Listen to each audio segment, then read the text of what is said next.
अस्सलामुअलैकुम स्टूडेंट्स, उम्मीद करता हूँ कि आप सब खैरियत से होंगे। आज की इस वीडियो में हम बात करेंगे मैट्रिक के चैप्टर नंबर 1 अलजेब्रिक सेंटेंसेस के इम्पोर्टेंट एमसीक्यूज़ के हवाले से। ठीक है, मेरा नाम अब्दुल मुइज़ अली है। अगर आप इस चैनल पर नए हैं तो इस चैनल को ज़रूर सब्सक्राइब कीजिएगा और अगर आपको ये वीडियो पसंद आए तो इस वीडियो को ज़रूर लाइक कीजिएगा। तो हम अपनी वीडियो स्टार्ट करते हैं चैप्टर नंबर 1 जिसका नाम है अलजेब्रिक सेंटेंसेस। चैप्टर नंबर 1 के एमसीक्यूज़ आपको नज़र आ रहे हैं। 1 बाय 1 हम एमसीक्यूज़ को सॉल्व करते जाएंगे। ठीक है,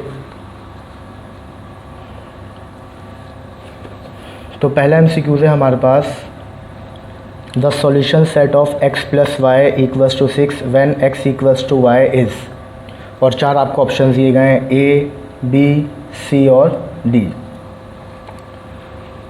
तो यहाँ पर क्या करना है, दरअसल सॉल्यूशन सेट मालूम करना है यहाँ पर। ठीक है,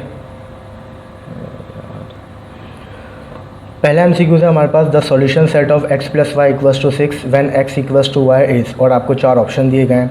पहले आपको एक इक्वेशन बता दी है कि भाई x प्लस वाई बराबर है 6 के, और फिर आगे आपको कंडीशन दे दी कि x बराबर है किसके, y के। तो आपने क्या करना है, कुछ भी नहीं करना है, इन 4 ऑप्शन में से ही आप देख लीजिए, इन्हीं में से कोई एक आंसर होगा। अब आंसर किस तरह से मालूम करना है, देखें, जैसे कि यहाँ पर लिखा हुआ है x plus Y equals to 6 और आगे बता दिया कि x बराबर है y के, मतलब जो वैल्यू x की होगी वही वैल्यू किसकी होगी, y की होगी। ठीक है, तो दोनों की सेम वैल्यूज़ को जमा करने पर आंसर 6 आना चाहिए। अगर पहले वाले ऑप्शन को देखें तो पहले वाले ऑप्शन में लिखा हुआ है 2,2। अगर x बराबर है 2 के, y बराबर है 2 के, तो 2 और 2 को जब आप प्लस करेंगे तो आंसर क्या आएगा, 4, जबकि यहाँ पर क्या आ रहा है, 6। और अगर आप दूसरे वाले ऑप्शन को देखें तो दूसरे वाले ऑप्शन में लिखा हुआ है 3,3, यानी x बराबर है 3 के और y भी बराबर है 3 के, तो जब आप 3 और 3 को प्लस करेंगे तो किसके बराबर आ जाएगा, 6 के। तो सेकेंड ऑप्शन जो है वो सही आंसर है, यानी क्वेश्चन नंबर 1 का आंसर है बी पार्ट, जो कि क्या है, 3,3। ठीक है, अब आते हैं एमसीक्यूज़ नंबर 2 पर। एमसीक्यूज़ नंबर 2 है, the solution set of absolute value of x minus 2 equals to 0 is. अब यहाँ पर क्या करेंगे, यहाँ पर भी हमें 4 ऑप्शन दिए गए हैं, तो इसको सॉल्व करने का तरीका क्या है, इसको सॉल्व करने का तरीका मैं आपको बता देता हूँ। ये लिखा हुआ है absolute value of x minus 2 equals to 0। Absolute value of x इसी तरह रहेगा, माइनस का 2 इक्वल के बाद जाकर प्लस का 2 हो जाएगा। और आप ये बात जानते हैं, जब मॉड्यूलस हटता है तो इस इक्वल के बाद जो नंबर है वो एक दफ़ा प्लस में लिखा जाता है, ठीक है, और एक दफ़ा माइनस में लिखा जाता है। तो एक x की वैल्यू आ गई 2 और दूसरी वैल्यू क्या आ गई, -2, लिहाजा इसका सॉल्यूशन सेट क्या बनेगा,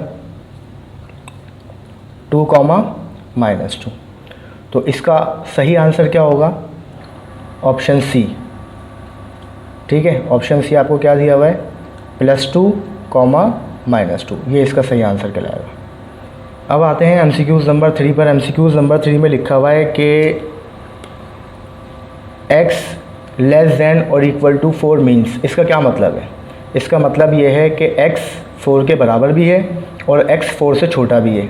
ठीक है, अगर आप पहले वाले ऑप्शन में देखें तो पहले वाले ऑप्शन में सिर्फ लिखा हुआ है कि x छोटा है 4 से, दूसरे वाले ऑप्शन में आपको कंडीशन दी गई है, ठीक है, कि x छोटा है -4 से और x बड़ा है 4 से। तीसरे ऑप्शन के अंदर आपको एक और कंडीशन दी गई जिसमें बताया गया कि x बराबर है 4 के और x छोटा है किससे, 4 से। तो ये जो एमसीक्यूज़ नंबर 3 है, इससे हमें यही बात पता चल रही है कि लेस देन के साथ साथ क्या आ गया है, इक्वल भी आ गया है। तो इसका मतलब ये होता है कि x जो है वो 4 के बराबर भी है और x जो है वो 4 से छोटा भी है। तो इसका सही आंसर क्या होगा, ऑप्शन सी, जिसमें क्या लिखा हुआ है, x इक्वल्स टू 4 और x equals to x less than -4। MCQs number 5 देखते हैं हम। एमसीक्यूज़ नंबर 5 में लिखा हुआ है, the solution set of absolute value of 2x less than 8 is. MCQs number 5, absolute value of 2x less than 8, इसको भी सॉल्व करना पड़ेगा। ठीक है, तो सॉल्व करने का तरीका क्या है, जब भी आपके पास ये इन इक्वेशन वाले सवाल आ जाए ना, यानी कि लेस दैन या फिर ग्रेटर दैन का सिंबल आ जाए, तो फिर उसको लिखने का तरीका क्या होता है कि जब मॉड हटता है तो इज इक्वल के बाद वाली वैल्यू को एक दफ़ा पॉजिटिव और एक दफ़ा नेगेटिव लिखा जाता है। लेकिन अगर लेस दैन या ग्रेटर दैन का सिंबल आ जाए तो फिर उसको लिखने का तरीका क्या होता है, फिर आप उसको इस तरह से लिखेंगे, 2x लेस दैन 8 और 2x लेस दैन की जगह क्या आ जाएगा, ग्रेटर दैन, और ये जो नंबर है इसका साइन क्या हो जाएगा, चेंज हो जाएगा, -8 आ जाएगा। तो x यहीं पर रहेगा, 2 यहाँ पर मल्टीप्लाई हो रहा है, लेस देन के बाद जाकर डिवाइड हो जाएगा, लिहाजा x लेस देन 4 आ जाएगा। ठीक है, और सेकंड कॉलम के अंदर x यहीं पर रहेगा, ग्रेटर दैन -8 डिवाइडेड बाई 2, लिहाजा x ग्रेटर दैन -4। ठीक है, तो इसका सॉल्यूशन सेट लिखने का तरीका क्या होगा, आप लिखेंगे x से पहले भी लेस दैन, x के बाद भी लेस दैन। x से पहले लेस दैन इसका मतलब यहाँ पर x बड़ा है। ठीक है, तो पहले जो आएगा वो छोटा नंबर आएगा और बाद में बड़ा नंबर आएगा। तो ये जो -4 है ये शुरू में आ जाएगा और जो +4 है उसको आखिर में लिख देंगे और क्या लगा देंगे, कर्ली ब्रैकेट, क्योंकि हमें क्या लिखना होता है, सॉल्यूशन सेट लिखना होता है। MCQs नंबर 6 है हमारे पास, द एब्सोल्यूट वैल्यू ऑफ -5 और एब्सोल्यूट वैल्यू ऑफ -5। ये वर्डिंग में लिखा हुआ है और ये मैथमेटिकल फॉर्म है। तो जब भी आप किसी भी नेगेटिव नंबर की एब्सोल्यूट वैल्यू मालूम करेंगे वो हमेशा क्या आएगी, पॉजिटिव आएगी। तो MCQs नंबर 6 जो है उसका आंसर क्या होगा, 5। ठीक है, अगले MCQs पर चलते हैं। MCQs नंबर 7 लिखा हुआ है, solution set of √y-2 = -4 is. अब यहाँ पर आपने क्या करना है, ये जो आपको एक इक्वेशन दी गई है इसका सॉल्यूशन सेट बताना है। सॉल्यूशन सेट का मतलब होता है कि वेरिएबल की वैल्यू निकाल कर उसको कर्ली ब्रैकेट के अंदर लिखना। ठीक है, तो पहले तो हमें इसको सॉल्व करना पड़ेगा। √y-2 = 4। रूट के साथ कोई भी नंबर प्लस माइनस मल्टीप्लाई या डिवाइड में नहीं होना चाहिए, यानी रूट के बाहर। तो यहाँ पर रूट ऑलरेडी सेपरेट है। अब हम क्या करेंगे, रूट को ख़त्म करने के लिए दोनों साइड पर स्क्वायरिंग कर देंगे। स्क्वायर से रूट कैंसिल हो जाएगा, तो y-2 बराबर आ जाएगा 4 का स्क्वायर 16 के। ठीक है, अच्छा यहाँ पर एक मिस्टेक हो गई है कि √y-2 = -4 है, तो माइनस का साइन भी आ जाएगा। तो स्क्वायर जब माइनस पर आएगा तो माइनस तो वैसे भी प्लस हो जाना है, और 4 का स्क्वायर क्या हो जाएगा, 16। y अपनी जगह पर रहेगा, -2 इक्वल के बाद जाकर +2 हो जाएगा। इक्वल के बाद पहले से मौजूद है 16, -2 यहाँ पर आकर +2, तो y बराबर आ गया 18 के। अब इसका ये मतलब नहीं है कि कर्ली ब्रैकेट के अंदर हम 18 लिखेंगे, हम आंसर की वेरिफिकेशन भी करेंगे। Left hand side right hand side के बराबर आनी चाहिए। अगर left hand side right hand side के बराबर आ गई तो ये जो 18 है इसको कर्ली ब्रैकेट के अंदर लिख देंगे। लेकिन अगर left hand side right hand side के बराबर नहीं आई तो हमारा सॉल्यूशन सेट क्या होगा, खाली होगा। तो यहाँ पर हम लिख देते हैं वेरिफिकेशन। वेरिफिकेशन में आप क्या करेंगे, पहले एक दफ़ा इक्वेशन को एज इट इज़ लिखेंगे। लिखने के बाद वेरिएबल की जो वैल्यू आपने निकाली थी उसको वापस इक्वेशन के अंदर रख देंगे। तो हमने रूट बनाया, y की जगह लिखा 18, आगे लिखा -2 = -4। 18 में से 2 माइनस करेंगे 16 बचेगा, = -4। 16 का रूट होता है 4 और आगे क्या लिखा हुआ है, -4। तो ये क्या है, 4 नॉट इक्वल्स टू -4। लिहाजा सॉल्यूशन सेट क्या होगा हमारे पास, सॉल्यूशन सेट होगा खाली। ये इसका आंसर होगा। यानी यहाँ पर जो इसके ऑप्शन दिए गए हैं 18 +-4 नल सेट या नन ऑफ दीज, तो इसमें जो सी ऑप्शन है ये हमारा सही आंसर है। ठीक है, अगला MCQs है MCQs नंबर 8 में क्या लिखा हुआ है कि x + 1 = 0, फिर आगे लिखा हुआ है इज़ a या n। ये क्या है, अगर आप इनके ऑप्शन पे गौर करें तो ऑप्शन में दिया गया है कि भाई इरेशनल इक्वेशन है, नाइदर इक्वेशन है, लीनियर इक्वेशन है या क्वाड्रेटिक। इरेशनल इक्वेशन वो होती है जिसमें वेरिएबल के ऊपर क्या आ जाए, रूट आ जाए। नाइदर इक्वेशन यानी कि इक्वेशन नहीं है, तो इक्वेशन वो नहीं होगी जिसमें इज इक्वल का साइन मौजूद ना हो। लीनियर इक्वेशन उस इक्वेशन को कहते हैं जिसमें वेरिएबल की सबसे बड़ी पावर क्या हो, 1, और क्वाड्रेटिक इक्वेशन उस इक्वेशन को कहते हैं जिसमें वेरिएबल की सबसे बड़ी पावर क्या हो, 2। तो अगर आप इस इक्वेशन के ऊपर गौर करें तो यहाँ पर एक ही वेरिएबल है x और जिसकी पावर क्या है, 1।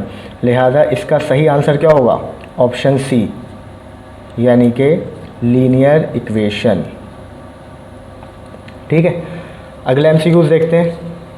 MCQs number 9। MCQs नंबर 9 में कह रहे हैं कि अगर x - 2 × x + 3 बराबर है 0 के, तो आप बताइए कि x किसके बराबर होगा। तो ये भी कोई मुश्किल काम नहीं है, बहुत आसान है। ये दोनों ब्रैकेट किसके बराबर हैं, 0 के बराबर है। ठीक है, तो 1 बाय 1 हम दोनों को 0 के बराबर रखकर इनकी वैल्यूज़ निकाल लेते हैं। पहले हमने x - 2 को बराबर रखा 0 के, फिर हमने x + 3 को बराबर रखा 0 के। 2 यहाँ माइनस हो रहा है, इक्वल के बाद जाकर प्लस हो जाएगा, तो x बराबर आ गया 2 के। 3 यहाँ पर प्लस हो रहा है, इक्वल के बाद जाकर माइनस हो जाएगा, तो x बराबर आ गया -3 के। तो जब आप इसका सॉल्यूशन सेट लिखेंगे तो सॉल्यूशन सेट में क्या आ जाएगा, 2, -3। तो इसके जो ऑप्शन है हमारे पास A, B, C और D, तो इसमें ये जो C ऑप्शन है 2, -3 ये सही आंसर है। अगले MCQ से हमारे पास MCQs नंबर 10, और MCQs नंबर 10 में लिखा हुआ है absolute value of 3x equals to 6 then x equals to. ठीक है, ये भी पिछले एक MCQs की तरह, इससे पहले भी हम एक इसी तरह का MCQ सॉल्व कर चुके हैं, MCQs नंबर 2, तो उसी की तरह सॉल्व होगा ये। Absolute value of 3x equals to 6, तो आप क्या करेंगे, जब मॉड हटेगा तो इज इक्वल के बाद वाला जो नंबर है एक दफ़ा प्लस में और एक दफ़ा माइनस में लिखा जाएगा। तो आपने लिखा 3x बराबर है 6 के, और आपने लिखा 3x बराबर है -6 के, तो x बराबर हो जाएगा 6/3, यानी कि x बराबर आ जाएगा 2 के, और सेकंड कॉलम के अंदर x बराबर आ जाएगा -6/3, यानी x बराबर आ जाएगा -2 के। तो इसका सॉल्यूशन सेट क्या बनेगा, 2, -2। ठीक है, तो यहाँ पर ये जो इसके 4 ऑप्शन दिए गए हैं 3, -3, -2, -2, 4, -4, 1, -1, इसमें ये जो बी ऑप्शन है ये सही ऑप्शन है। अच्छा, यहाँ पर 2 पहले आ रहा है, माइनस का 2 बाद में आ रहा है, जबकि ऑप्शन के अंदर माइनस का 2 पहले आ रहा है और प्लस का 2 बाद में आ रहा है, तो इससे आंसर पे कोई फ़र्क नहीं पड़ता। ठीक है, वैल्यूज़ को आगे पीछे लिखा जा सकता है। अगले MCQ है हमारे पास MCQs नंबर 11, जो कि क्या है, absolute value of y/3 equals to 12 then y equals 2। तो ये भी MCQs नंबर 10 की तरह ही सॉल्व होगा, इसको भी डायरेक्ट बता देता हूँ मैं। y/3 इक्वल्स टू 12 एक दफ़ा प्लस में लिखेंगे और एक दफ़ा इसको लिखेंगे माइनस में। ठीक है, तो y यहीं पर रहेगा, 3 यहाँ मल्टीप्लाई हो रहा है इक्वल के बाद जाकर, 3 यहाँ पर डिवाइड हो रहा है इक्वल के बाद जाकर मल्टीप्लाई होगा, तो 12 जब 3 से मल्टीप्लाई होगा तो ये हो जाएगा 36। इसी तरह सेकंड कॉलम के अंदर 3 यहाँ डिवाइड हो रहा है, वहाँ जाकर मल्टीप्लाई होगा, तो 12 3 था 36 और माइनस का 36 आ जाएगा। तो इसका सॉल्यूशन सेट क्या बनेगा, 36, -36। ठीक है, तो यहाँ पर जो आपको 4 ऑप्शन दिए गए हैं उसमें से जो ऑप्शन सी है ये हमारा सही आंसर है। अगला MCQ से MCQs नंबर 12 लिखा हुआ है solution of quadratic equation by quadratic formula will be. ठीक है, तो यहाँ पर आप देख रहे हैं कि क्वाड्रेटिक फार्मूले लिखे हुए हैं, तो क्वाड्रेटिक फार्मूला आपको याद होगा। इसमें जो पहला ऑप्शन है -b plus -√b² -4ac divide by 2a, ये सही आंसर है। बाकियों पर अगर आप गौर करें तो यहाँ पर b के साथ माइनस नहीं है। ठीक है, और इसमें अगर आप गौर करें तो यहाँ पर रूट से पहले प्लस के नीचे माइनस का साइन नहीं है, तो ये दोनों ऑप्शन तो नहीं हो सकते, नन ऑफ दीज, यानी इनमें से कोई भी नहीं, ऐसा भी नहीं है, तो पहला ऑप्शन जो है वो हमारा आंसर होगा। ठीक है, अगले MCQ है हमारे पास MCQs नंबर 13, जो कि लिखा हुआ है the solution set of absolute value of 2x equals to -3 is. अच्छा, यहाँ पर भी हम वही काम करते हैं, तो यहाँ पर एक बात याद रखिएगा, जब भी आपके पास इक्वेशन दी जाए एब्सोल्यूट वैल्यू में और इज इक्वल के बाद वाला नंबर नेगेटिव आ जाए तो फिर उसको सॉल्व करने की ज़रूरत नहीं है। ठीक है, अगर इज इक्वल के बाद वाला नंबर नेगेटिव आ गया तो आपका सॉल्यूशन सेट हमेशा क्या होगा, एम्प्टी होगा। ठीक है, या फिर इसको नल सेट भी कह सकते हैं। ठीक है, तो एब्सोल्यूट वैल्यू में अगर इज इक्वल के बाद नेगेटिव नंबर आ गया तो फिर उसको सॉल्व करने की ज़रूरत नहीं है। आप क्या करेंगे, जो नल सेट होगा वही आपका आंसर होगा, उसी के ऊपर आपने टिक लगा देना। यहाँ पर आपको 4 ऑप्शन दिए गए जिसमें से पहला ऑप्शन जो है नल सेट, ये आपका सही आंसर है। ठीक है, अगले MCQs है हमारे पास MCQs नंबर 14, जिसमें कह रहे हैं कि the solution set of absolute value of 4x + 2 is equal. Is equal के बाद इन्होंने यहाँ पर कुछ लिखा नहीं है, तो इज़ इक्वल के बाद यहाँ पर क्या आएगा, 0। इसका सॉल्यूशन सेट बताना है, तो हम क्या करेंगे, सबसे पहले हम मॉड को बिल्कुल अलग करेंगे। मॉड के साथ कोई भी नंबर प्लस माइनस मल्टीप्लाई या डिवाइड में नहीं होना चाहिए। तो यहाँ पर प्लस का 2 मौजूद है, प्लस का 2 जब इक्वल के बाद जाएगा तो माइनस का 2 हो जाएगा। लिहाजा हमने लिखा absolute value of 4x equals to -2। यहाँ पर भी आप देखें तो इस इक्वेशन के अंदर इज इक्वल के बाद वाला नंबर नेगेटिव आ गया है। जब मॉड हटता है तो इज इक्वल के बाद वाला नंबर एक दफ़ा प्लस में और एक दफ़ा माइनस में लिखा जाता है। ठीक है, लेकिन अगर इज इक्वल के बाद वाला नंबर नेगेटिव आ जाए तो फिर इसको सॉल्व करने की ज़रूरत नहीं है। इसका सॉल्यूशन सेट क्या होगा, खाली सेट होगा। ठीक है, तो यहाँ पर भी आपको 4 ऑप्शन दिए गए हैं जिसमें से ऑप्शन 1 जो है नल सेट, ये हमारा आंसर है। अगला MCQ है MCQs नंबर 15। अगर आप MCQs नंबर 15 पे गौर करें तो MCQs नंबर 15 और MCQs नंबर पीछे 7 ये दोनों सेम है, सिर्फ इनके ऑप्शन चेंज है। ठीक है, तो 7 का आंसर था नल सेट, लिहाजा इसका आंसर भी क्या होगा, नल सेट। MCQs नंबर 16 पर आ जाते हैं। MCQs नंबर 16 क्या है, the solution set of the simultaneous equations x + y = 5 and x - y = 7 is. एक ही वक्त में जब दो इक्वेशंस आ जाती हैं ना तो वो साइमल्टेनियस इक्वेशंस कहलाती हैं। ठीक है, अब आपको दो इक्वेशंस दी गई हैं और आपसे सॉल्यूशन सेट मालूम करने के लिए कह रहे हैं, यानी x और y की वैल्यू निकाल कर उनको कर्ली ब्रैकेट के अंदर लिखना है। तो इन दोनों इक्वेशन को सॉल्व करने का तरीका क्या होगा कि आपने पहली इक्वेशन लिखी x + y = 5, इसी के नीचे आप दूसरी इक्वेशन लिख लीजिए x - y = 7 और इन दोनों को ऐड करा दीजिए। प्लस का y माइनस का y कैंसिल, x और x ऐड होकर क्या हो जाएंगे, 2x इज इक्वल के बाद 5 और 7 ये हो जाएगा 12। x यहीं पर रहेगा, 2 मल्टीप्लाई हो रहा है, इक्वल के बाद जाकर डिवाइड हो जाएगा, लिहाजा x बराबर आ जाएगा 6 के। अब आप इस x की वैल्यू को इन दोनों में से किसी भी एक इक्वेशन में रख दीजिए। तो मैं पहली इक्वेशन में रख देता हूँ। पहली इक्वेशन में जब आप x की जगह पर लिखेंगे 6 तो आगे क्या मौजूद है, प्लस y = 5, y यहीं पर रहेगा, प्लस का 6 इक्वल के बाद जाकर माइनस का 6 हो जाएगा। तो इन दोनों में बड़ा नंबर 6 है, लिहाजा माइनस का साइन आ जाएगा, प्लस माइनस माइनस होता है, 6 में से 5 माइनस करेंगे 1 बचेगा। x बराबर आ गया 6 के और y बराबर आ गया -1 के। तो इसका सॉल्यूशन सेट कैसे लिखेंगे आपने लिखा सॉल्यूशन सेट। सेट के लिए हमेशा कर्ली ब्रैकेट बनाया जाता है। अगर ये दोनों x की वैल्यूज़ होती तो हम बीच में कॉमा लगाकर इन दोनों को लिख देते, लेकिन एक x की है और दूसरी किसकी है, y की। लिहाजा जब दो अलग अलग वेरिएबल की वैल्यूज़ हों तो उसके लिए फिर राउंड ब्रैकेट बनाया जाता है। x की वैल्यू को पहले लिखेंगे और y की वैल्यू को बाद में लिख देंगे। ठीक है, तो यहाँ पर ये जो आपको 4 ऑप्शन दिए हुए हैं, इन चारों में से ये जो लास्ट वाला ऑप्शन है 6, -1, ये इसका सही आंसर है। लास्ट MCQs है हमारे पास MCQs नंबर 17, जिसमें पूछा जा रहा है the solution set of absolute value of 2x + 2 = -3 is.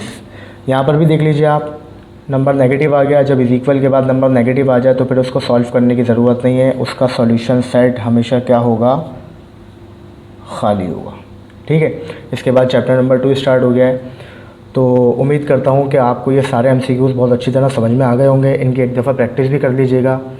फिर इंशाल्लाह अगली वीडियो में जो है वो चैप्टर नंबर 2 के MCQs के हवाले से बात करेंगे। चैप्टर नंबर 2 के MCQs समझाऊंगा। अगर आपको ये वीडियो पसंद आए तो इसको ज़रूर लाइक कीजिएगा। मिलते हैं फिर इंशाल्लाह अपनी अगली वीडियो में चैप्टर नंबर 2 के MCQs के साथ। तब तक के लिए अल्लाह हाफ़िज़।